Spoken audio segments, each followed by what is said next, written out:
Saganang mamamayan. Diskusyon ng taong bayan. Serbisyo para sa publiko. Usapang pamayanan. Saganang mamamayan. Programa para sa mamamayang Pilipino.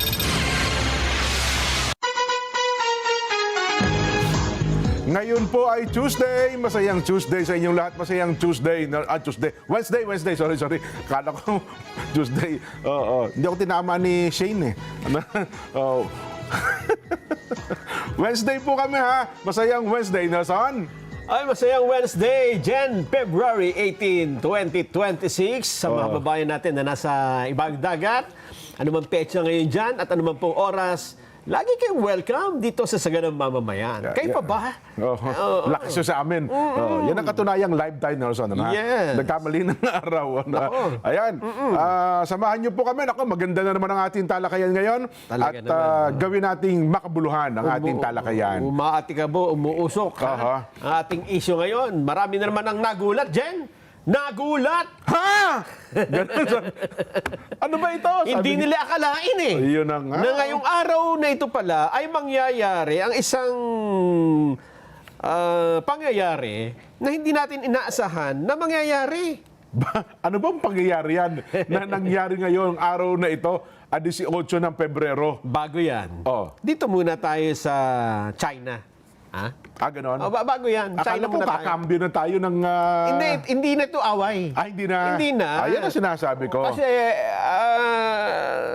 di ba, panawagan natin, tigilan na yung Wala na. sagutan na yan, di ba? Opo, wala tayong mapapakinabang dyan. Baka sa halip baka malugso pa tayo Ayun nga, dyan. oo. Ano nga? Oo. Kaya dahil dyan, ang sabi ng China, wag na nga tayong magpalitan ng patutsada. Yan, oo. Ito na lang, manood na lang kayo sa technology ngayon ng China. Ayan. Ganon, meron silang... May ipinakitang technology ang China. ba? Siguro, yun naman maganda, paligsahan na lang ng technology. Pagalingan Pagalingan ng siguro. utak. Nung araw dyan, natatandaan ko, nung mainit pa, eto pakinggan nyo noong mainit pa ang Cold War, Sa lahat ng Cold War, yan ang mainit. Oo. Ay, bakit mo di pa alam nasabi? ng mga bata yan eh. Oo. Noong kainitan ng Cold War, hindi po ito idinaan ng US at ng USSR, Soviet Union pa noon, di ba? Ang kanilang laban sa mga may init na patutsadahan, yung mga salitaan, hindi World War. Okay. Kundi una, pagalingan ng spy dyan, di ba? Yung mga nag-i-spy-spy. At sa pamagitan ng patalinuhan ng utak, sa pamagitan ng paglalaro ng chess. Ganon. Di ba? Oo, kaya noon ay talagang ginroom nila yung mga player nila, tinuruan, para ipakita na higit ang kaalaman ng mga Russian, mga Soviets, kaysa sa mga Amerikano. Diyan sumikat si Gary Kasparov. Oo. Karpov. Yes, si Korchnoi. Ayun. Lahat sila, puro Russian eh. Ang Pilipino sumikat lang yung panahon yan, Nelson Lubao, no? Hindi pa ako. Di ba? Si Eugene Torre. Eugene Torre. Oo. Magagaling. Galing pala Kasi yan, noong unang panahon, ang gusto nilang ipaintindi, di ba nakarating yung US sa buwan, di ba? Ang hindi pumayag ang Russia noon na and then meron din kami, may Sputnik din kami. Alam kayo lang. Oo, papatalinuhan talaga. At hindi rin naman nagpatalo ang Pilipinas sa usapin ng Sputnik. Oo, meron din tayo sige-sige. Pinapata natin ng sige-sige yan eh. So, doon sa bilibid, sa mga bilangguan, Alam di mo ba? dyan, pagka ganun sana, sa halip na magdigmaan, di ba? Patalinuhan, paligsahan. At least positive eh, di ba? May nabubuong maganda eh. Maraming nadidiscover. Ngayon, ang China ay nagpakita ng kanilang galing dyan. Ito pinaghalo-halong technology na ito ng artificial intelligence at robotics eh. Ganon? Oo. Robotics. Katatapos ng gera. Oo. Ganon? Isa sa exam namin, dapat alam mo yung mga sikat na pelikula. Hindi sikat ito. Hindi, mga 2 years ago siguro. Hindi movie. Ano yan eh. Yung si sikat na artista yan, tapos yung anak niya nakakuha ng, kasi ang yung laban na ng boxing, yung boxing ng robot eh. Nakuha niya si Jiang Shap yung robot, tinuruan niya. Real Steel. Ayun, si Real Steel. Oh, ang Ganun bida ba? doon, yung bida ng Wolverine. Oh, yan pala. Ang ganda. Galing. Ang ganda noon pelikula na yon. Pero doon sa kwento niya, ay talagang robot lang robot siya. talaga tinitry niya. Tapos yung galaw nung bida, ginagaya niya. Dati siyang boksingero. Oo. Ang ganda. Akala mo talaga nanonood ka ng totoong boxing ng tao. Kaya ako na-compare yan dyan doon sa panahon ng Cold War na chess. Oh. Kasi pagdating ng panahon, umimbento rin ng tao ng machine na kayang maglaro ng chess.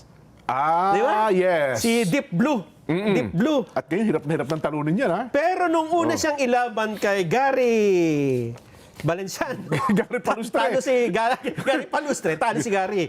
Kay Gary Kasparov, talo yung machine.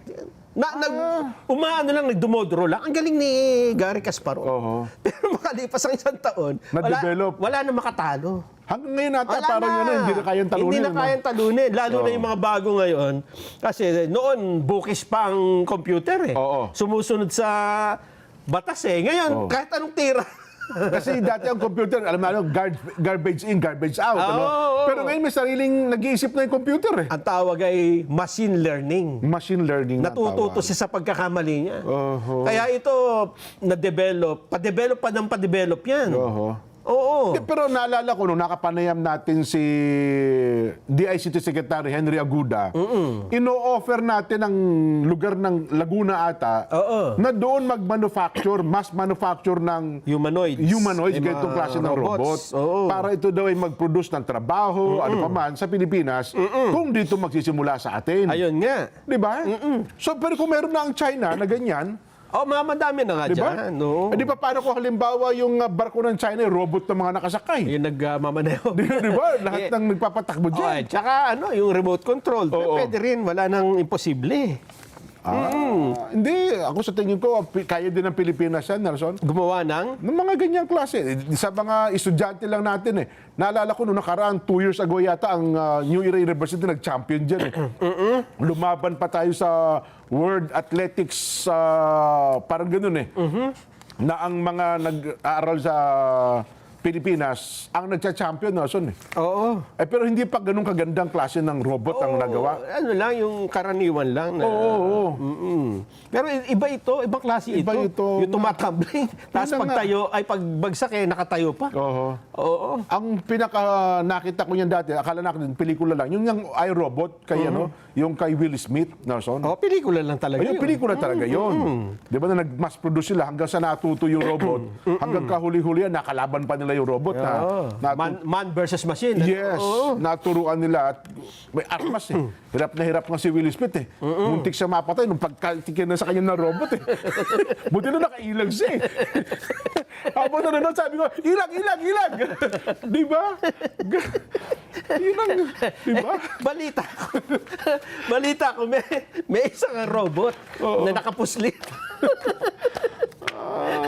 Hindi, pero ako nangingiti tayo, pero totoo ito Ibig sabihin, yung itong technology na dinevelop ng China. Pero una kasi ako nakakita ng ganyang robot sa Japan. Di ba? Yun yung, pero yung, Honda. Paligsahan ngayon. Kasi sa Amerika meron din eh. Doon naman si Elon Musk naman ang sumusuporta. Pero napakalayo na naiwan na yung technology ng kasi kahit sa AI dyan, hindi lang masyadong sikat yung AI ng ng China. Pero napakatindi. Ganun. Oo, napakatindi. Tinatalo lahat yung mga AI ng Amerika. Isa pang magaling sa technology, pero tahimik lang sila, ang India, Nelson. Hindi lang natin alam, pero ayaw ko, baka malaki din dinedevelop ngayon ng India sa ganyang bagay. Di ba, nagpadala na rin sila ng tao sa buwan, di ba? At natutuklasan niya ngayon na ang India tahimik lang, pero kung talino at galing sa technology, hindi sila magaling nagpapahuli. dyan, Pwede. So, darating ang pagkakataon, robot versus robot na yan. Baka ang Olympics natin robot ng lalaban. Pagalingan na rin. Di ba? Pagalingan din ng Robot Olympics. Oo. Di ba? Ayun nga. So laban natin ng KIG, dapat atin pa rin yan. Atin yan, no? Atin niya, kahit may robot sila. Huwag yung pakikialaman niya kay AG. Anong robot-robot? Oo. Oo. At dahil dyan, Pero ang galing ha. di ba ang ganda? Ang galing, no? Pakita mo nga uli. Kasi si Jen, hindi pa rin po makapaniwala. Parang ngayon. hindi pa 100%. Hindi eh. nagsisink in. Hindi ako parang ayaw ko maniwala na totoong robot eh. Oo nga eh, no? Kasi totoong robot na hindi pakakaku-cinematic ito, di ba? Hindi, una ko nga nakita, akala ko mga tao na O naka-costume lang, di ba? Oh. O, tapos, para intindihin mo ang eksena na ito, Oh. di ba may bata? Bakit may bata? Nagmukhang tao. Ayan, robot din ba to? Ah, ito hindi. No, mga gwapo yan. Yan nakikita niyo po sa TV. Gwapo na po yan. Kami na po yan. Ngayon, kasi natatandaan ko dyan, pagka pinagdiriwang natin ang araw ng kalayaan, July 4, noong panahon ni Matandang Marcos. Di ba? Yes. Oh. Pagka panahon ng araw ng kalayaan, pumaparada yung mga... Ipinaparada natin yung ng mga iba't iba. tangke, Yes. mga, di ba? Oo. Ganon din sa ibang bansa, di ba? Pagka Yes. may okasyon sila, pinaparada nila yung mga... Mga tauhan nila, equipment, hardware, etc. oo. Ngayon, iba itong ginawa ng China, Jen, ha? Oho. Yan simpleng okasyon na iba yung ipinakita nila. Dapat dyan, mag-iisip ka no? Kung gaano nakalalim ang technology na o pwede nilang gamitin Oho. sa anumang larangan. Dalawang bagay yan, isa positibo at negatibo. Maaaring gamitin sa ano yan. Iba pa. Pero hindi namang magiging gamit sa kapakipakinabang. Ayun nga sinasabi natin. Oo. Halimbawa, katulad nung nabalitaan mo yung mga Pilipino na naaresto sa Ukraine. Oo, na-hire sila as ano. Hinahire sila ng Russia as soldiers, di ba? Yes, akala nila kung anong trabaho lang, yung pala gagawin pala sundalo ng Russia. Ganon ka-importante yung meron kang mga sundalo. Ay, siyempre naman. I-translate natin yung nakita natin kanina. Gawing. Hindi ba mahirap?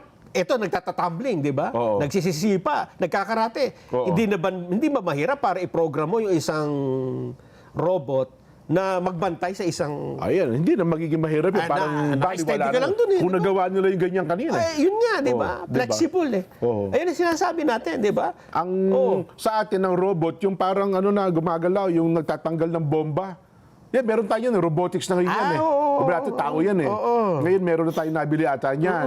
Tapos meron namang robot ngayon na may remote control na meron ng tawag doon, parang may machine gun. Yun ang sa atin. Yes. Hindi ko lang alam kung ano pa. Oh. Naalala ko rin tuloy yung China din ito noong mga unang panahon. Di ba may nahukay na mga sundalo na lang, parang mga rebulto lang, pero ang dami, di ba? Oo. Nakalimutan ko anong tawag dun eh.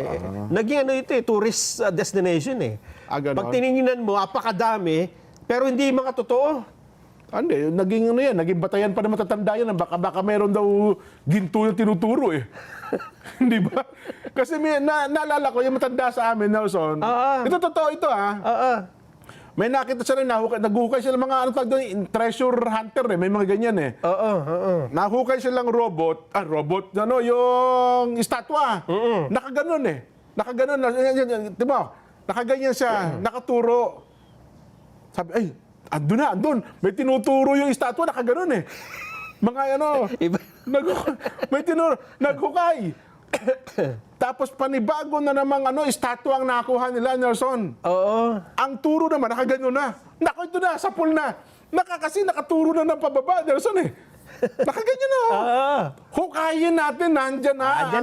Tukoy na. O, ano nangyari? Nung paghukay, siguro mga 7 metro. Nakaganyan na yung... Naloko tayo, sabi. Ibang klase.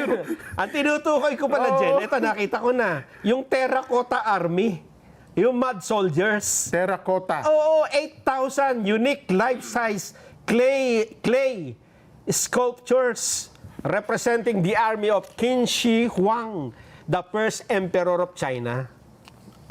Yan daw ay Hindi yan Malaysia kasi parang kota, anong mga ganun, hindi. Terracotta Army. Terracotta Mga Army. talaga mga estatwang gawa sa putik na Oo. pinatigas, mga clay nga. Ang sabi nila noon ay ano lang yan, halimbawa may lumusob Oo. na mga kalaban, nakabantay yung mga, nandun lang nakapaligid. Naka-ready lang. Eh de, ikaw naman, lilusob ka, di ba? Oo. Matatakot ka, alis ka na kagad. Oo nga, meron palang ganun Terracotta Army. Di ba? Eh ngayon, iba na yung, di ba? Ito yung mga, Ganun ngayon, ba? gumagalaw na. Alam mo, close talaga tayo sa mga Chinese eh. Oo. Kaibigan natin yung mga yan. Ba't tayo makikipag-awal? Okay na tayo, di ba? Baka makahiram tayo ng 4 na robot dyan. Robot. Oo. Paano si President, alam mo yung mga kayan, mga kaibigan natin yan eh. Kaibigan dapat Oo. Kayo ba naman lalayo pa. Kapitbahay namin kayo eh. Di ba? Tayo ba naman magkakapitbahay, mag-aaway-aaway pa. Kailangan talaga magtulungan tayo. Dagat lang yan. Dagat pa pag-aawayan natin yan. Paano ba naman yung turuan nyo kaming paano gumawa ng ganyan, di ba? Yan. Para oo. dun sa mga... Maging tauhan natin sa Coast Guard. Tsaka yung Rescue. magtatanim sa palayan Sa natin. bukid, mantakin mo robo ang nakabili kang robot, ginawa mo magsasaka. Di ba? Oh. Hindi ba? Malaking tulong yan. Oo. Ang unang-unang makinabang, bigyan ng Chinese Embassy, Oo. ang Coast Guard. Tama. Di ba? Pantulong nila sa mga Doon sa opisina ng spokesperson. Gawin nila. Tapos nakaprogram pa. Tagabantay lang doon sa office of the West Philippine Sea. Di ba? Galing ng China pala ito. Nako. Ano yun na? Nambabatok na robot. Then, ako, magandang bagay. Pero, pero highlights ito ngayon sa, ibig sabihin, balita ito ngayon sa buong mundo. Pinag-usapan yan.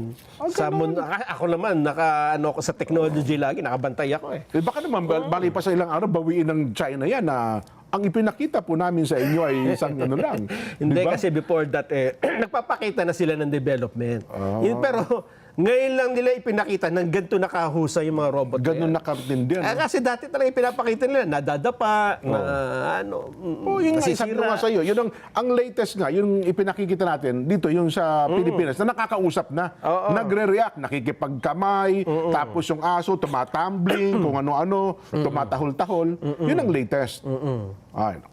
Ay, pero pinakamabuti, maglakbay muna tayo sa pamamagitan ng mga sakyang pandagat. Mamaya, Jen, pagkatapos natin maglakbay, Oo. yung nakakagulat na pangyayari. Naku, yan na naman. Nagugulantang na naman ako. Nagugulat ako sa mga ganyan. No, ha? Nakita natin, robot, China. Oo. Naku po, talo yan sa Pilip. May panapat ng May Pilipinas panapat. Opisyal na pong inilunsad ng Archipelago Philippine Ferries Corporation ang bagong rutang Maasin to Surigao ng MV Fastcat M17 sa maiden voyage nitong ika-15 ng Pebrero taong kasalukuyan. Ang grand launch ay inaugural voyage ay dinaluhan ng mga kawani ng Terminal Management Office, TMO, Maasin at iba pang mga opisyales. Magpapatupad po ng araw-araw na biyahe ang barko sa sumusunod na schedule. Pakinggan niyo po ha. Surigao City, Maasin City, Southern Leyte, 1 a.m. to 1 p.m. Maasin City, Leyte, Southern Leyte, Surigao City, 6 a.m. at 6 p.m. Inaasang higit pang mapatitibay ng dagdag biyahe ang ugnayang transportasyon ng dalawang lungsod sa pamamagitan po ng mas episyente at maaasahan, ganoon din po ang maayos sa serbisyong pandagat para po sa mga pasahero. Ayun. Dapat pala matry natin yan. Oo. Kat-kat kanaya, schedule mo tayo dyan, ha? Ma-experience natin ang magandang biyahe na yan. At kayo hubay maglalakbay sa pamamagitan ng mga sakyang pandagat, kaya po ng barko, roro, ferry at iba pa, panoorin niyo po ang paalaala ng PPA.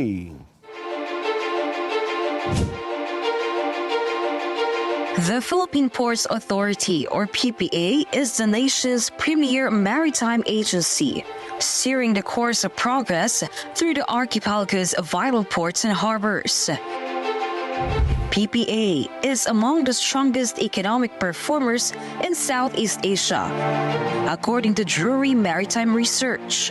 This translates into bigger figures for the economy, creating a ripple effect in all sectors.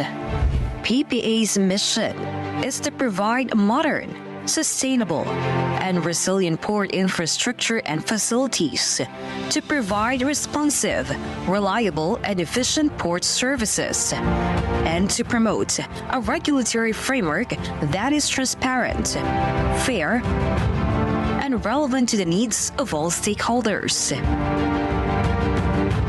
To keep pace with the global trends and improve operational efficiency, the PPA has implemented various technological upgrades.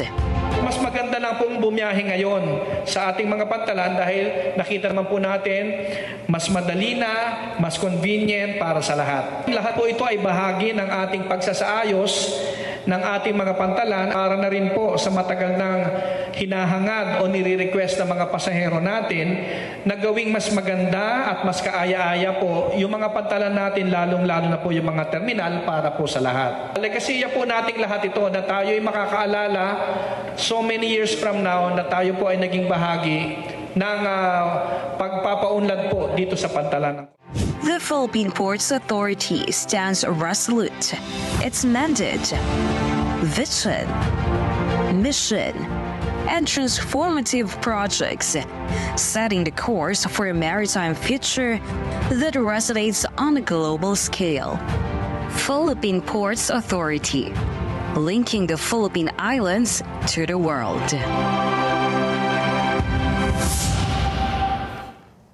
Marami pong salamat, PPA. Magbabalik pa po ang Saganang Mamamayan.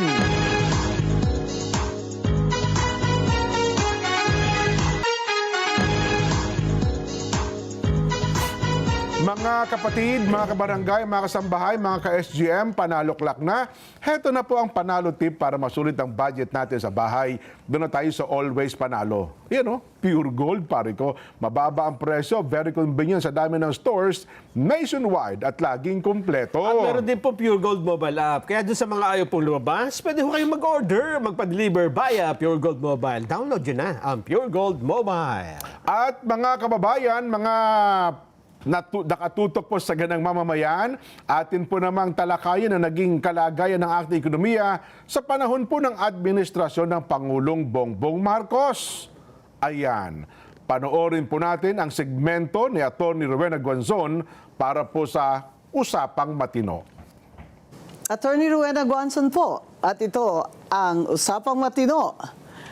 Kasama po natin ngayon ang napakagaling na bisita natin. Si Miss Cora Guidote. Good afternoon po. Good afternoon po. At si Miss Guidote ay isang accountant. No? CPA po siya. At meron siyang master's degree sa Applied Economics. Dati po siyang nagtrabaho as Executive Director ng Investor Relations sa Bangko Sentral ng Pilipinas. Mga kababayan, karangalan po natin ngayon, kausap si Ms. Cora Guidote tungkol sa ekonomiya sa ilalim ng administrasyon ni Bongbong Marcos. Good afternoon, Cora. Good afternoon, attorney, at isang karangalan din na maging guest mo. Thank you po. May call you, Cora? Opo, opo. Ma'am, ito kasi ang mga karaniwang tao kasi na hindi naman po talaga nila inaaral itong mga economics, no? Lalo na yung mga term. Kailangan po mapaliwanag sa kanila kung bakit ang ekonomiya natin ay palala ng palala. At sa tingin ninyo, ito ba ay gagaling pa sa loob ng 2 taon? Magandang tanong po yan, attorney. Siguro bago ko umpisahan yung mga numero, no? Kasi ang economics talaga, it's about numbers, no? Yes. So, explain ko lang kung ano ba yung gross domestic product. Yun. Okay. Yung gross domestic product, yung ginagamit ng mga ekonomista para sukatin ang performance ng isang ekonomiya. At may mga components yan. Ang components niyan ay consumption spending, yung mga households, tapos government spending, yung ating gobyerno, investments, yung mga negosyante, dati. Tapos exports minus imports. Okay? So yun yung components ng ating gross domestic product sa isang side, yung mga ginagastos. Sa kabilang side, meron kang production sector, yun naman yung agriculture, industry, at saka services. So kailangan balanse yun. Kung hindi balanse yun, tumataas ang presyo ng bilihin, nanghihina ang dollars, tsaka yung interest rates tumataas, ganyan. Or bumababa, pwedeng either way. So ngayon, dito sa sitwasyon ng Pilipinas ngayon under the Marcos administration, nakikita natin maraming imbalances. Okay? So dun sa 5 component na yon, sa households, government spending, investments, tapos sa exports minus, or sa trade na lang, sabihin na lang natin, yung 4 mahina. Yung government spending mahina, investments bumagsak, especially last year, no? Tapos yung trade, dati na, lagi naman negative yan eh. Kasi mas malaki talaga ang imports natin kesa sa exports. So, ang tumataas lang talaga, yung medyo mataas, at saka steady, is household consumption. Bakit po yun ang tumataas? Yun nga, magtataka ka. Kasi wala naman nagfu-fuel eh, among those 4. Sa labas kasi ng GDP, meron ka pang net factor income. Yung net factor income na yun ay yung mga remittances ng mga residents abroad OFW. minus yung earnings ng mga foreigners na nagtatrabaho dito. So net, kaya net siya kasi Plus minus. plus minus, yun. So, yung OFW remittances, yan lang nagdadala sa household consumption. $35.6 billion po yan itong taon na ito. Oo, ma'am. kaya po yung household consumption natin, tumaas pa ng 4.6% nung 2025. Dahil po sa remittance ng OFW. Well, that's a big factor. I wouldn't say naman na siya lang, no? Oo. Pero kung siguro, kung wala yun, malamang yung growth natin negative na. So ngayon po, ano po ang growth rate natin? Ngayon, 4.4% for the whole year. Nung fourth quarter 2025, 3% na lang. So bumababa. So nung third quarter, 4% na lang yung GDP growth. Nung fourth quarter, na kailangan na normally mataas kasi holiday spending, Yes. 3% lang ang tinaas. So yung full year natin, 4.4%. Eh ang target ng mga ekonomista nun, pati ang government, was 5.5%. So we missed it by, more than 1.5%. So ano pong ibig sabihin yan? Ibig sabihin yan, mahina talaga yung ekonomiya kasi bumababa yung growth. So mas marami pong mahirap. Actually, talagang tumaas ang unemployment. Bumaba siya ng 38% yung binaba. Wow. 38%. No, almost 39%. So, kaya yung jobless for December 2025 was 2.26 million Filipinos. That's right. 2.26 million Filipinos po ang walang trabaho as of December 2025. Oo. At yan po ang mga batang pinag-aaral ng mga magulang, pinag-uutangan para lang makabayad ng tuition. Yan po ang mga pinapaaral ng mga OFW natin abroad na nagpapadala ng pera. At tataas pa yan this year. Bakit po sinabi niyo yan? Kasi kung kulang ang investments, tapos maraming gagraduate pa, di ba? Every year, ang nag-graduate ng mga students natin is between 800 and 900,000.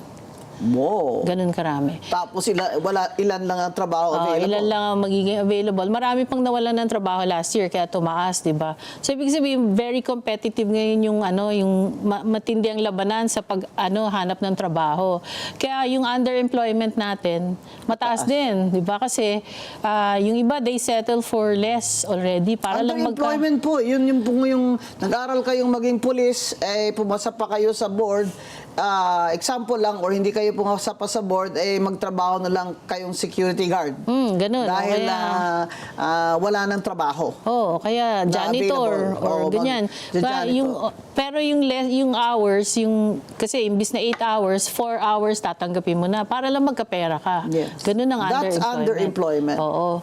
So, kaya mataas din yun kasi kung walang mahanap na trabaho, they settle for less. Yes, kaysa diba? magutom naman. Kaysa magutom. Opo. Kaya lang, dahil nga mas mas tumaas yung yung unemployment, mas marami yung nagugutom ngayon kasi mas konti yung may trabaho. Ano naman po ang epekto ng massive na corruption, lalo na sa flood control corruption nitong BBM administration sa ating ekonomiya? Maraming effects yan kasi unang-una, yung corruption, nagli-leak nga yan, di ba? So, imbis na mapunta sa tao yung pera, lumalabas ng ekonomiya yan kasi nalalaunder yung pera di ba? So, kaya maski may government spending, hindi tumataas yung ekonomiya masyado or in fact bumagal. Lalo na ngayon, walang masyadong government spending after the massive corruption. Pero baka Hinihinaan ito ng nga yung- DPWH ang spending. Baka ito na nga yung katotohanan na dapat spending di ba? Kasi they curtailed spending dahil nga sa corruption. Pero baka ito yung totoong dapat na spending ng government. Nilolobo lang nila noon dahil may Oo. kickback sila. Oo. Up to 30%. Correct.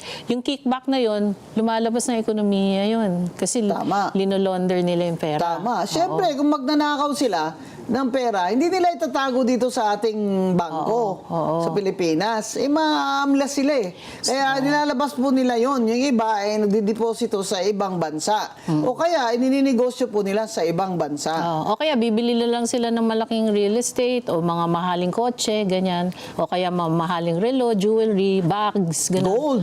Gold. Yan, bili sila. Para Kaya nga- maitago po nila yung mga kinulimbat nila sa bayan. So yan ang isang effect, no? Ang second, yun nga, nawawala yung investor confidence. Yun. Kasi pag walang accountability yung mga tao, yung mga kawatan, syempre lumalakas ang loob nila So dumadami rin yung corrupt pati sa lower ranks ng government. Kasi pag walang hinuhuli, wala namang natatanggal sa trabaho. Kaya ngayon, para kumuha ng business permit, ang dami mong dadaanan. So, yung cost of doing business in the Higher. Philippines is higher because maraming padulas. Yes. Maraming padulas. So, hindi ka pa sigurado na matutuloy. Ayun yung nangyari sa Francisco Motors. They were going to invest here $1 billion. Local company to Francisco Motors. Kaya lang dahil sa red tape at saka sa ang daming hinihinging padulas, lumipat sa China. Ilang trabaho sana yun, di ba? Yes. That's $1 billion in investment. Di ba yung Francisco Motors, ma'am, yun yung gumagawa ng mga jeepney nung mga araw? jeepney natin. So, parang isipin mo, local company to, sana binigyan ng preference, no? Pero hindi. May lumabas narinig sila. po ako sa mga negosyante, just last week, ang dami ko nakausap. Marami po sa ating mga negosyanteng Pilipino na may kapital ay hindi na po magninegosyo dito. Mag-invest na lang po sila sa labas. Yun na nga Kasi So, yung flight capital po, hindi lang dun sa foreign investors na pati ayaw na local. pumasok, kundi Pilipino mismo na may kapital ay ayaw na magnegosyo po dito dahil ang daming corruption dito sa administration na ito ni BBM. yan ang katotohanan ngayon. Kaya, Kaya, where are we going with this? In the next 2 years, ayaw naman bumitaw ni BBM, ma'am. Ayun nga, tapos sa budget, di ba, pag-usapan muna natin yung budget. Yes. Kasi napakalaki nung deficit. Ang ibig sabihin ng deficit, mas malaki yung ginagastos kesa sa kinikita. So yung taxes natin are not enough para takpan yung ginagastos ng gobyerno. At marami pa dun nga nagli-leak dahil sa corruption. Yan ang sinasabi ni Secretary E.S. Ralph Recto na kailangan pa niya ng 200 billion. So para mangungutang mabalanse yung siya. budget niya. Bakit may unprogram ba funds po siya sa budget nitong 2026 kung talaga palang kulang ng kinikita ng bayan? Ayun nga. So yung kakulangan na yon, uutangin yon. Kung hindi man dito sa mga bangko dito, sa labas. So lumalaki ngayon yung utang natin. Yung debt to GDP natin, hindi na yun bumaba. Kasi nung previous administration, mababa yung debt to GDP natin. Kaya lang tumaas dahil nag-lockdown. Of course, they had to support the economy, no? So nangutang sila, malaki. Pero dapat, after the lockdown, bababa yun. Hindi bumaba It's now above 60% of GDP. Yung ganon. So, at lalaki pa siguro yan kasi nga may deficit pa tayo. So, mangungutang pa sila. So, sino magbabayad niyan utang na yan?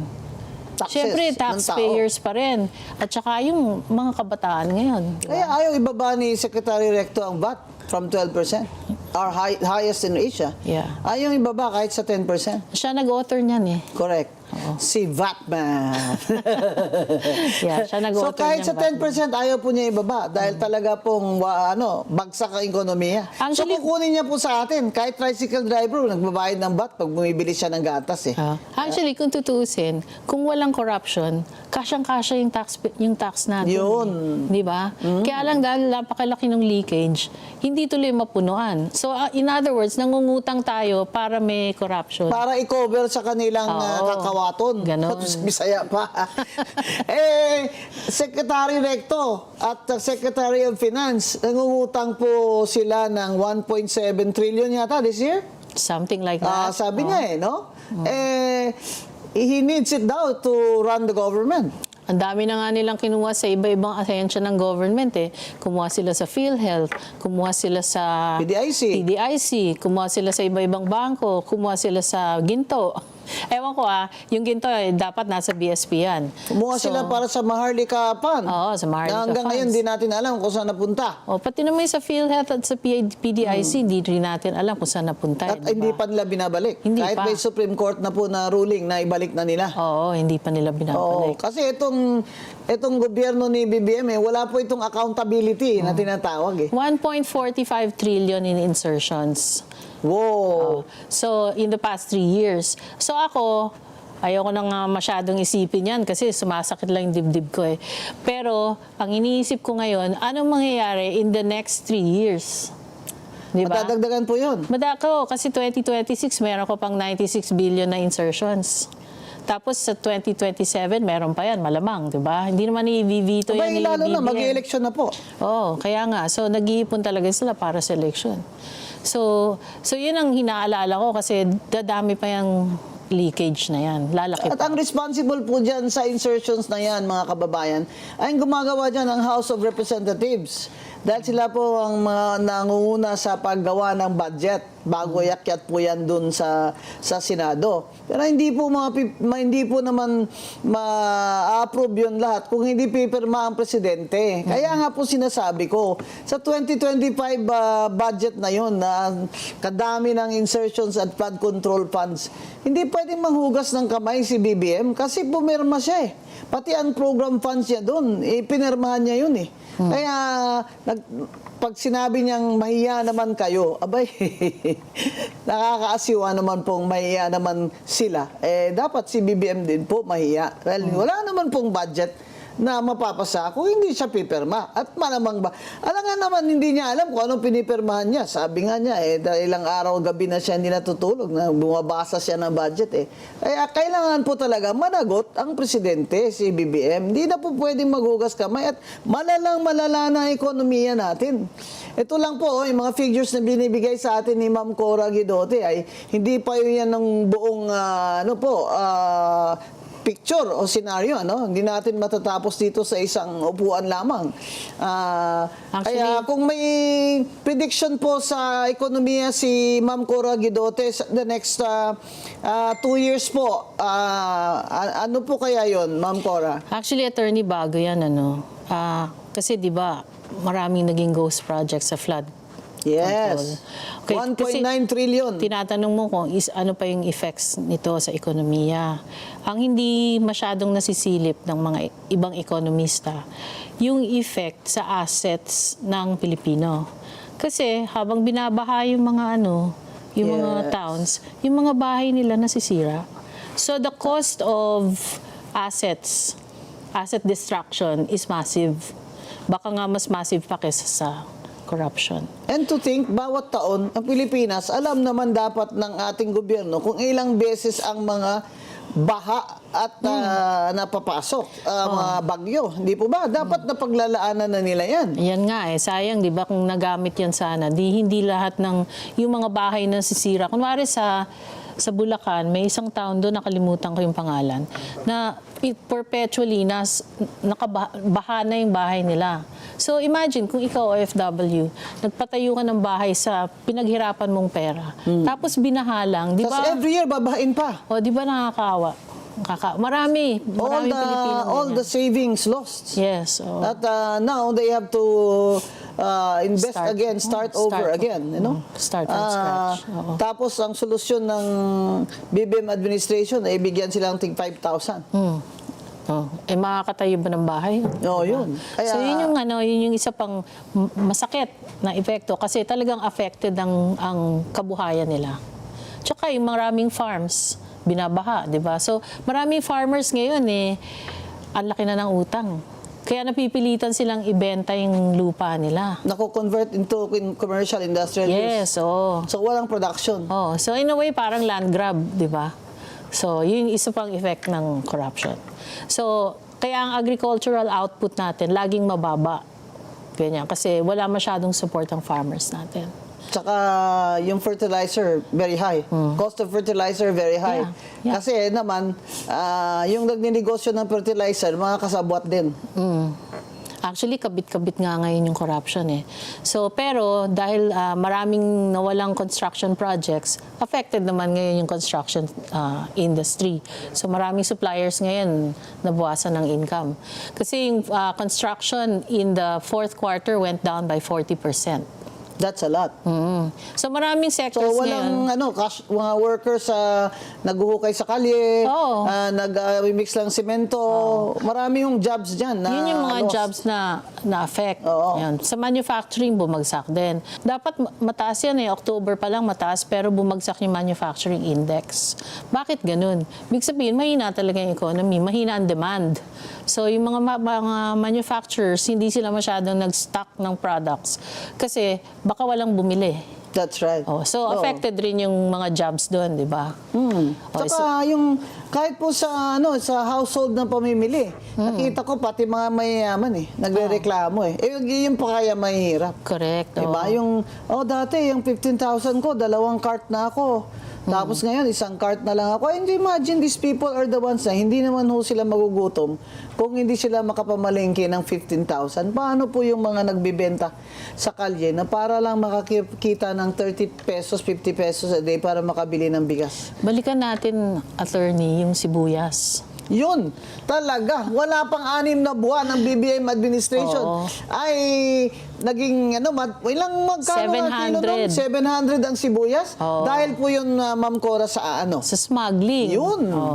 So wala pang nakukulong Hanggang ngayon. Kasi Pati sa balita ko, sibuyas. ma'am, yung mga nagsismuggling daw dyan sa customs, ang lakas-lakas po ng padrina nila. Kaya wala po silang nananagot dyan. Yung problema namin ngayon sa Negros, ma'am, smuggling ng sugar. Hindi po ba ang Negros Occidental at Oriental ang gumagawa ng 70% of the sugar in the country? Pinakamalaking mill po sa this part of Asia, ang Victoria's Milling Company na nasa Negros Occidental. Bumaba po ngayon. Dati 1,550 ang 50 kilo bags ng sugar, presyo sa sugar farmers. Ngayon ay mga 1,200 or less. So, sasabihin nila dahil naman sa market yan, dahil sa ganyan, isa po yung dahilan dyan, smuggling ng sugar. Yan nga di ba? Disincentive sa farmers yan. Di ba? So, wala naman hong loans. Kagaya dati, may crop loans po kami. Tatayo yung tubo mo, pwede kang kumuha ng crop loan sa PNB. Di ba? Ngayon, wala na pong mga crop loan. Tsaka sino po yung Secretary of Agriculture? Correct. Hindi naman po yan magsasaka. Nung tumaas yung presyo ng Si BBM. sibuyas. Yun nga.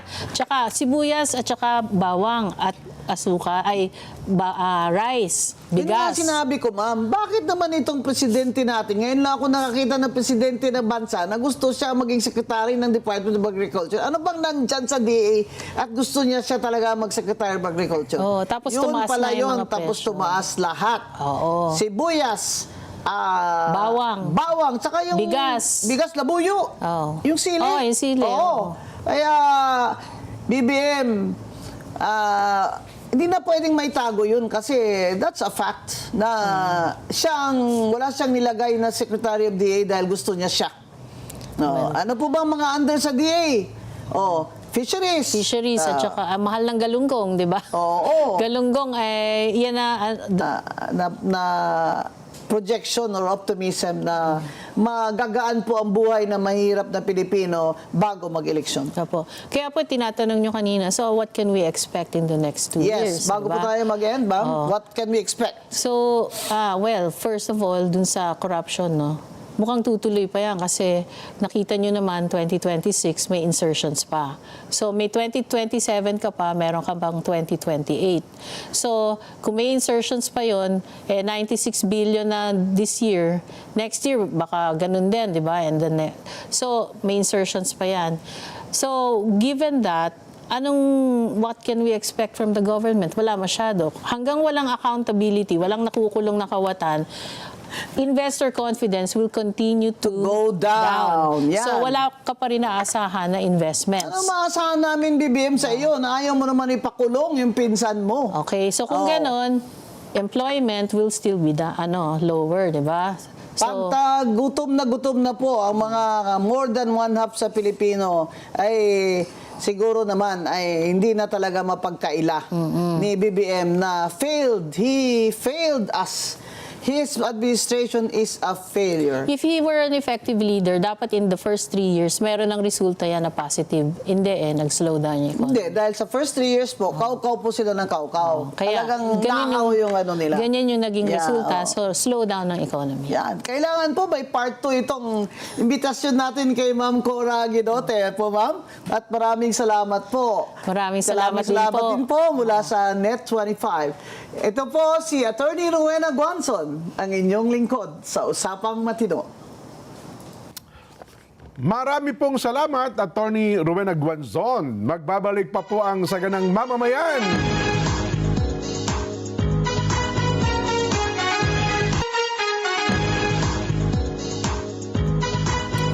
Gamit po ang inyong mga remote control, i-scan po Net25 sa TV menu at pagkatapos ma-scan, piliin po ang Net25 HD mula sa listahan ng mga channels.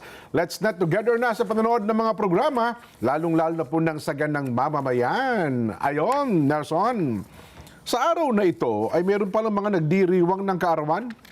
Oh, happy birthday muna kay Kanora Ong, ang butihing may bahay po ng Kadyani Ong. Kanora, wala kayong kakibu-kibu 72nd birthday po pala ninyo sa araw na ito. Ayun. Taos puso po ang pagbati sa inyo ng Kadyani Ong ng inyo pong kaarawan sa araw na ito. Ayan. Kami po ay nagpapaabot din ng happy birthday. Ayan. Nelson. May pagbati pa tayo rito. Pinadala sa atin ni Kuya Daniel Castro. Happy birthday daw po kay Ka Levi Castro, February 18. Happy wedding anniversary kina Ka Jaime at Susan Marcos ng Luzon Avenue.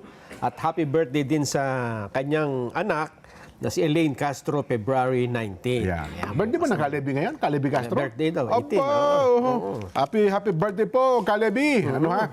At lagi nakasubaybay niya ng ating ang kanya may bahay. Aba, Yes. Happy birthday po at happy viewing sa palatuntunang Saganang Mamamayan. Ayan.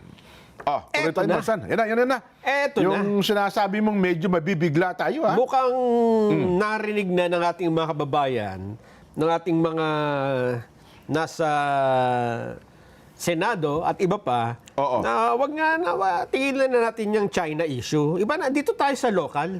Oo naman. Yung problema natin ng Pilipinas, sa ating intindihan, hayaan na natin sa DFA yung diplomatic relations. Yan. Ha? Tama naman yan. At dahil dyan, eto na nga, Jen. Ano nang sabi? Eto na, mayroon ng magtatapat. Magtatapat ito, Jen, no? Magtatapat as in face-to-face o magtatapat na magsasabi ng totoo? Pareho. Ha? Face-to-face na, Tapos, totoo pa. abay, maganda yan. Yan. Sino yan? Sino? Hindi po ito si Senador Rodante Marcoleta at hindi rin ito si Justice Antonio Carpio. Ayan. Tatapat din sila. Di ba? Wala, may plano magtapatan pero parang Wala pa. unti-unti nung tumatalikod yung isa. Eto Sige. na. Mukhang halos nagsabay pa to yan, ang pagtatapat eh.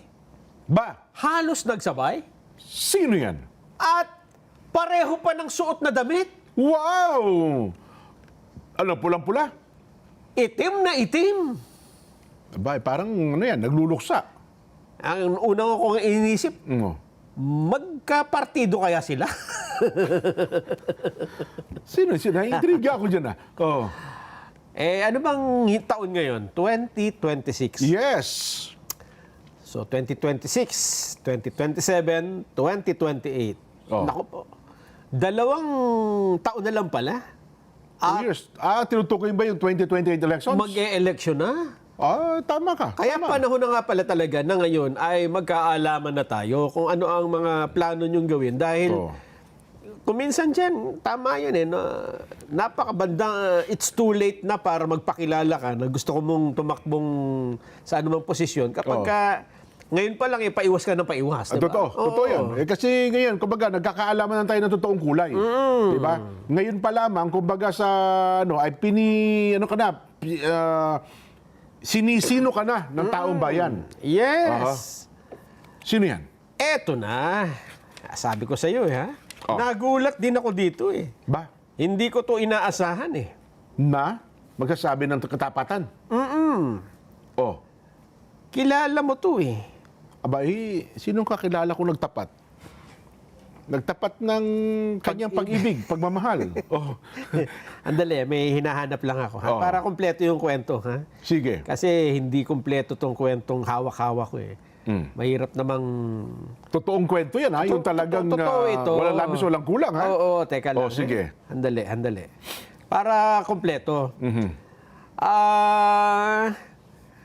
Kasi maraming nagsasabi na sino kaya ang magtatapatan maglalaban sa 2028 presidential elections? Ganun, ha?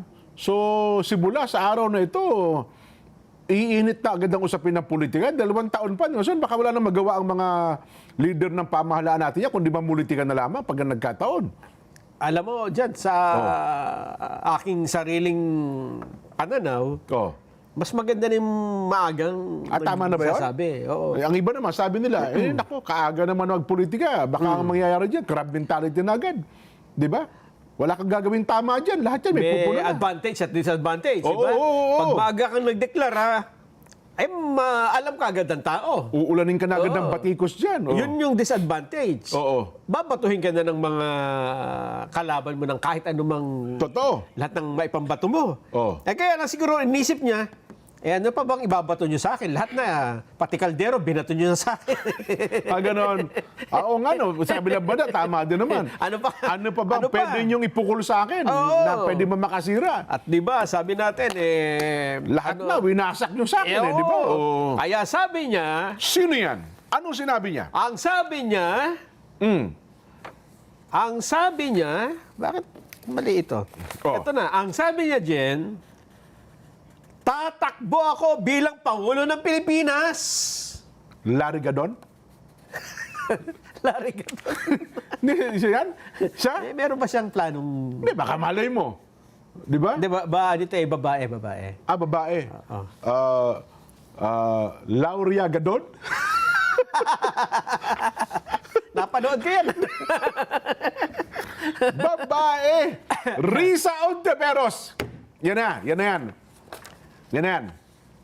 Tama ka. Ha? Tama ka.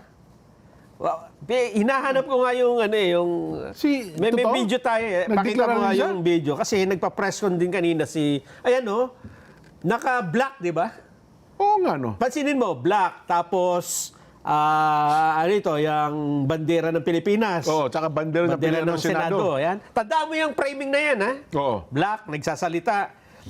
Bagamat hindi niya pa dinirekta, pero ang sabi niya, bukas naman siya. Kasi daw ngayon, Jen, Open siya kung... hindi kasi ganito, ha? Kasi last term niya ngayon, as a senator. Ang kanilang partido ay nasa proseso na ng pagpili. Pagpili kung sino ang tatakbo. Ano ba partido niya? Eto, ha? United Opposition daw ang kanilang... Hindi, pero United Opposition, dahil sa Senado. Pare-pareho silang... Magkakasama sila Oo niyan, nga, no? tama. Hindi natin alam Sa kung sino... PDP laban? Nung nakaraan, ano ba partido na yun? Parang alam ko, independente siya. Last elections, Hindi, no, yung nakaraang eleksyon tumakbo siya. Ngayon daw, ay nag-uusap na sila para mapagkasunduan kung sino ang pipiliin nila tumakbo sa pagkapangulo. Doon sa kanilang grupo. Pero hindi pa man niya sinasabi na ako yun, pero isa sa pinagpipilian. So, Nandun na yung posibilidad. Kung siya ang tatanungin, gusto niyang tumakbo presidente. Pwede. Lalo kung mapipili siya ng grupo nila. Hindi niya, Ganon. tandaan niya yung framing na yan, ha? Ito Parang- naman ang yung isang video naman. Tingnan nyo. Kung Meron pang isa nagdeklara din? pareho. Tingnan mo. Bandera ng Pilipinas, nakaitim, at nagsasalita din. Wala lang yung ng OBP. Kasi tinanggal niya Dahil ayaw niya sigurong gamitin yung opisina sa pagdedeklara. Oo nga, no? Ano bang sabi ni Vice President Sara Duterte? Yan na. Medyo mahaba ito no? Hindi, mga 9 minutes lang. Tingnan natin kung alin dyan yung... Tanggalin mo na yung intro. natin, no? Sige. Yung intro para mga 5 minutes na lang. Okay, sige. Sige. Assalamualaikum warahmatullahi wabarakatuh. Madayaw ug maayong adlaw kaninyong tanan. Magandang araw sa inyo lahat. Proverbs 19 verse 21 states, "Many are the plans in a person's heart, but it is the Lord's purpose that prevails."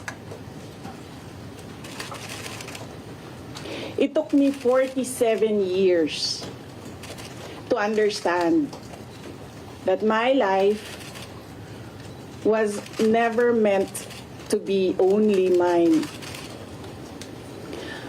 Unlike others, I may not have been born just to chase happiness. For a long time, I questioned the weight of responsibility to my family, to my country, to everyone who called on me.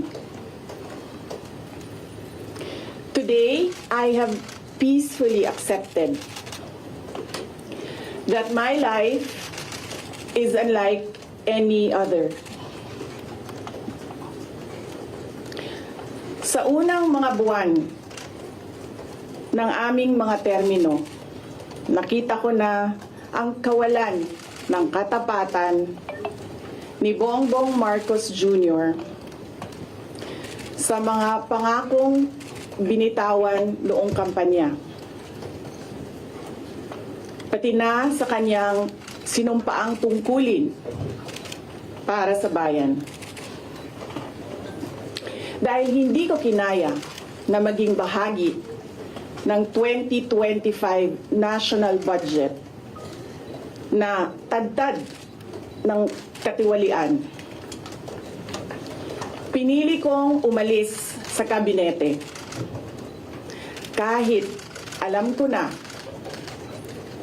mula pa noong 2023 na ang magiging kapalit ay ang aking impeachment. Mga kababayan, humihingi ako ng paumanhin. Patawad kung tinulungan ko mahalal si BBM bilang Pangulo ng ating bansa. Kung hanggang ngayon ay marami pa ring Pilipino ang nalulunod sa baha ng dahil sa malawakang korupsyon. Patawad kung lantaran ang pang-aabuso ng ating mga institusyon para sa pansariling interes ng mga politiko. Patawad kung patuloy ang pagtaas ng presyo ng mga pangunahing bilihin habang nananatiling kapos ang kita ng bawat pamilya. Patawad kung wala wala man lang tayong tunay na seguridad sa pagkain. Patawad kung may nagkakasakit at binabawian bigla ng buhay dahil sa kakulangan ng maayos at epektibong healthcare system. Hindi ako kailanman natakot sa pagsira nila sa pangalan ko. Ngunit, may takot ako para sa ating mga anak. May takot ako para sa susunod na henerasyon.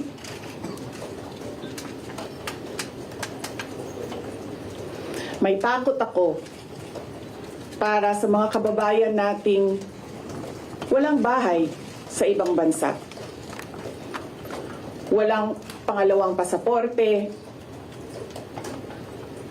walang ibang matatakbuhan kundi ang Pilipinas. Kahit ito'y patuloy na nalulugmok sa kahirapan. Na ako'y kahadlok, nga moabot ang adlaw na dawaton na lang nato ang kapobrihon isip kapalaran. Nga maanad na ta sa sayop. Nga mawad-an na lang ta og paglaom. Og labaw sa tanan na ako'y kahadlok,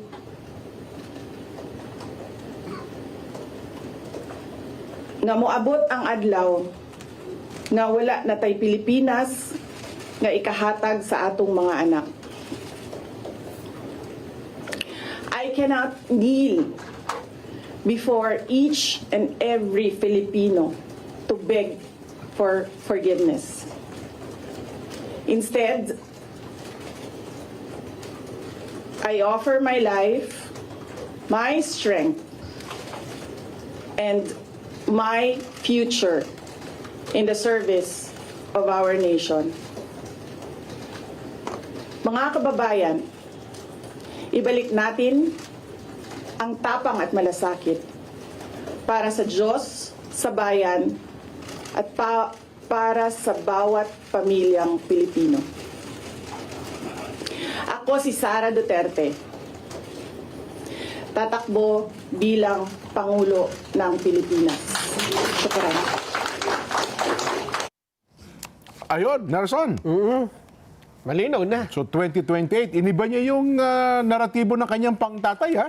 Di ba nung nakaraan, maalala mo, ang tatay niya, araw na ng kamantag doon, nung submission ng ayaw pa tumakbo, di ba? Hanggang sa last day, doon lang siya nagdeklara. Kapalit ni Martin Dino. Pero ito ang si BP Inday, 2 taon pa, bago ang 2028 elections, ay nagdeklara na po siyang tatakbo ng Pangulo, ng pagiging Pangulo. Ayun nga, oo. Oho. Maaga. Para Pero- dun sa iba. Pero pinag-iisipan ko na, ang tandem daw ay tapang at malasakit. Yung tapang siya. Oo. Sino kaya yung malasakit? Eh di si ano yan? Si Bongo. Malasakit. O meron pa iba?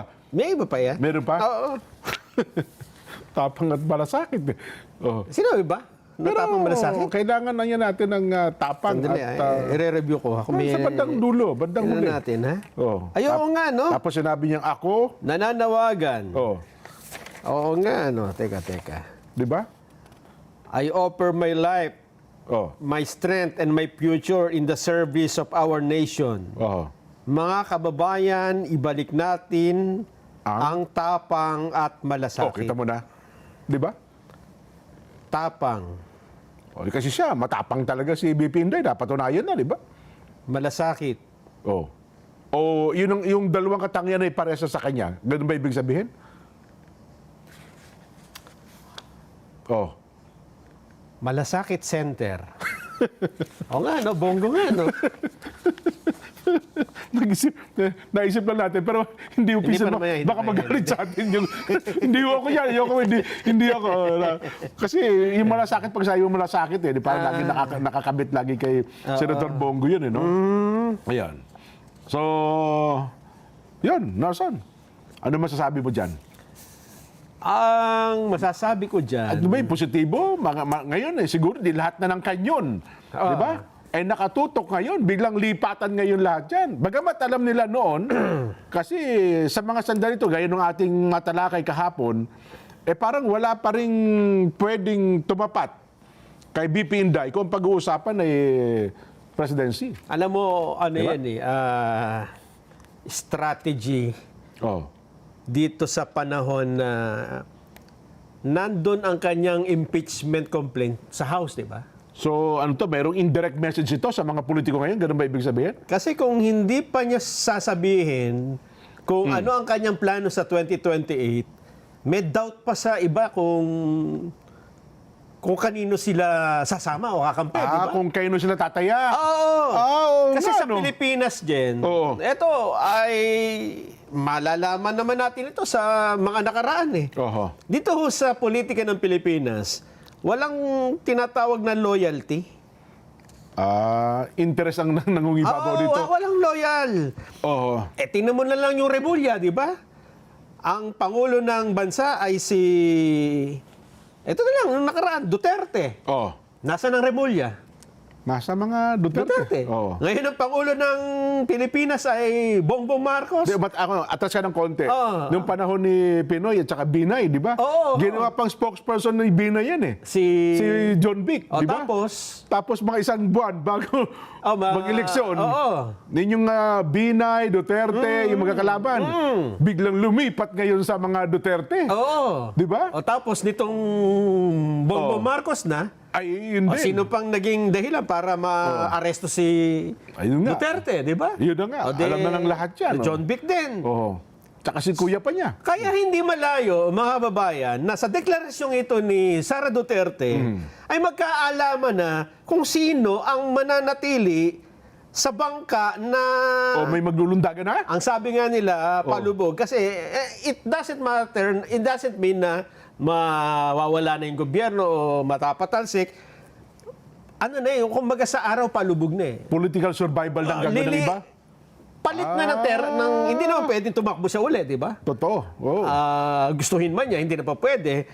Ibig sabihin, yung continuity ay questionable na. Ganon. So, ang mensahe ni BP Sara dito, eto na ako, sigurado na akong tatakbo. Saan kayo ngayon? Ganon. Kakampi ko ba kayo o kalaban? Yan ang mensahe niyan. So, Kaya nga, ang di mga ba- politiko ngayon, tataya na Di ba, nasa House yung Oo. yung impeachment niya. Yes. Kasi nabanggit natin kahapon, posibleng ang ipagkukulong yung mga senador para pagkaakyat ng impeachment doon, talo sa botohan, di ba? Totoo. So ngayon, dyan pa lang sa House, andyan ang laban, gumawa na siya ng paraan na, Magkakaalaman na tayo. sige nga, ako ay tatakbo sa pagka-presidente, kakampi ko ba kayo o kalaban ko kayo? Are you with me or are you against us? Against me? Sana sinuhin niya kahit na lumipat sa kanya, ikaw, kilala kita eh. Ano? Pero teka lang, may sagot ang Malacanang. Ano sabi? May sagot. Ano sabi? Tungkol ito sa naging announcement ni BP Inday. Ano sabi? Sige Suportado rin nila. Susuporta. Ano ang sagot ng Palasyo ng Malacanang sa announcement ni BP Inday Sara? Sige nga, parinig natin. Ay, good luck. Yun lamang po. At nadinig niya po ang mga sinabi na pinagsisisihan at humihingi ng patawaran itong sa Vice Presidente. Ayun, good luck. Good luck. Oo naman. Sabi pa nga niya, may dagdag pa yan eh. Ano bang itsura nung Pangulo nung sinabi niyang good luck? Oo nga, medyo dapat umatas pa ng konti. Dapat Naka-smile po yung Pangulo nung sinabi. Doon naman tayo nabitin sa sinabi. Reaction, dapat in-advance mo ng konti. Meron pa sa nauna sinabi doon. Tapos tinanong, ano ba yan? Natutuwa o sarcastic? Hindi ko alam, basta nakang-smile. Naka-smile. Meron kasi nakangiti na sarcastic o talagang smile na talagang masaya siya. Di ba? So yun. So, ang inaasahan nating balita, ngayon biglang magbabago naratibo ngayon, Nelson. Ano na? Baka maglipatan ng pati usapin ngayon siguro na flood control, usapin ng West Philippine Sea, matatakpan malamang sa mga darating na araw, politika na kagad ito. Sara Duterte na. Ibig sabihin, puro... Nagbukas na siya ng isang bagong naratibo. Eh di ano na ito? Oho. Kumbaga kasi ito naman po ay sa tagal na namin ni Jen na reporter, pagka ganyan na may malakas na kandidato, babatuhin na nga ng kahit ano. Ayun na nga. 'Di ba? Lahat na lang maglalabasan. May mga testigong lalabas, may mga kung ano-anong, 'di ba? Lagi naman nung ganyan, wala nang bago. Eh ngayon, makikita natin kung gaano katatag at katibay ang pagdedesisyong ito ng Vice President para gawin niya ito. Yun na nga. Kasi sa tingin ko nga, ginawa niya ito, para ngayon pa lang magkaalaman na. Are you with me or are you against me? Bagay, tama ka sa sinabi mo. Lahat na niya, ano pa ba hindi niyo ibinato sa kanya? Di ba? Tuwalya. Diba? No mas. Sa boxing, di ba? Pag nagbato ka ng tuwalya, hinto-tigil na yun. Hinto na. Ayun. Ay, ano malalaman natin sa mga susunod? Abangan pa natin. Ano ha? Ang abangan natin, Jen, kapag ka itong, kung tawagin na United Opposition, kasi ngayon hindi na natin malaman kung sino opposition. Di ba? O United Administration, kung wala silang ilulutang ngayon parang na maaga, mapag-iiwanan sila. Mahirap Kasi- humabol. Mahirap Kasi kung humabol. Oo. ngayon, ang pag-uusapan, Nelson, Oo. ay mag-i-eleksyon, siguro, walang makikitang ito, siguro kahit na sila ay mga pro-BBM o anti-Sara, parang wala pang pwede ipantapat kay BP Inday. Oo, sa popularidad. Sa popularidad, etc., at kung ano pa man. Aminin man natin at hindi, di ba? Oo. Kailangan talaga, kung gusto nyong may lumaban ng malakas-lakas, ngayon pa lang magpakita na. Ayun, so isang posible, Oo. si Risa. Yan. Sino pa? John Vic. Pwede. Aha. Di ba? Sino pa? Wala pa akong iba maisip eh. Tignan natin. Yung Larry ka doon, sabi mo, baka sakali. Kala ko nga siya nagdeklara. Kala ko nga siya ang nagdeklara. Hindi ba? Aha. Hindi natin alam, baka bukas meron na, di ba? Ayun na nga. Pinakamabuti. Kasi Nelson. ang panghanib ng walang magdedeklara, hindi kayo nagdeklara maaga, Oo. baka maglipatan eh. Ay, totoo. Maubusan ka ngayon. Hindi may iwasan yan. Oo, may una na eh. Ibig sabihin dyan, ang sabi ng barko, boarding na po tayo, passengers. Oo, Sakay na kayo. yes. So, Ikaw, yung barko mo, hindi mo... nagdadalawang isip ka pa kung sasakay ka o hindi. Baka dumating ang panahon, teka, bakit hindi ba natin sinabayan, di ba? Oo. Makikipaglaban din naman tayo. Lalaban ba tayo ng head-on o lilipat tayo sa kanila? Ayun ang problema.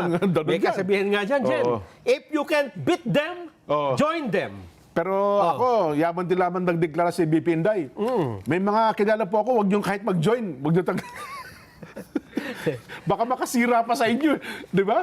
Oo. Hindi, sa akin naman dyan. Sige, Politicized edition ba? Pasok ka muna. Ganon. Wala pa naman tayo eh. Ha? Pag nasa loob ka, Saka natin titingnan. Ganon. Kasi malay mo naman kung magiging matino din, di ba?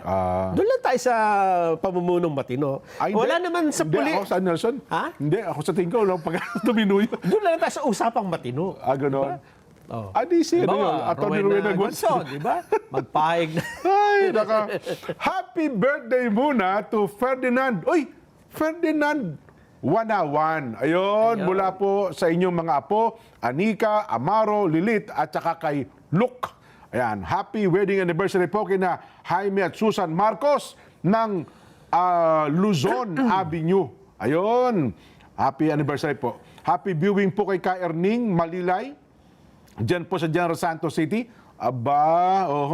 Ka Erning, magandang hapon po. Kamusta po kayo sa Jansan? Happy birthday po kay Ka Jeff Sagon. Ayan. Si Kuya Rod Martin naman, sabi niya, Jen, pakibati daw po ang Ka Ellen Boschman. Avid watcher po ng SGM. Mula po siya sa Hong Kong. Ngayon po ay nasa Naik, Cavite. Ayun, Ma'am Ellen Boschman, happy viewing po at salamat sa pagsubaybay ninyo sa ating palatuntunan. Ayan. Oh, Nelson, meron ka pa ba? Ayos na. Okay na. Baka may malimutan tayo, ha? Teka lang, ha? Si Ka Benmeli. Ayun, Ka Benmeli, salamat po ng marami. Jen, Nelson, pakibinabati ko po aking kaibigan na Ka Joel Villanueva at Ka Chris Villanueva. Lagi po nanonood tuwing hapon. Ang kanilang anak na si Migs Villanueva. Happy birthday. Pwede po bang pakanta ng happy birthday sa inyo? Next time po, wala nang oras, no, ha? Pakakantahin niyo pa kami, ha? Marami pong salamat. Salamat po ng marami. Lokal po ng Barangka, Mandaluyong. Si Ka Meli ata yun. Ayun, ano, ha? Ka Sunny Correa, salamat po ng marami. Malapit na ang birthday. Salamat po. Ka Sunny Correa, tsaka si Mami Rose. Ayan. Si Ate Jerly de Vera Salvador naman, birthday po ng mama ko kahapon, Casely de Vera. Aba, mother! Happy birthday po. Binabati po kayo ni Ate Jerly de Vera Salvador. O paano? Ito na po ang ating palatuntunang Saganang Mamamayan. Ang programa paborito ng bayan at sa umaga alas 5, 100%. Bye!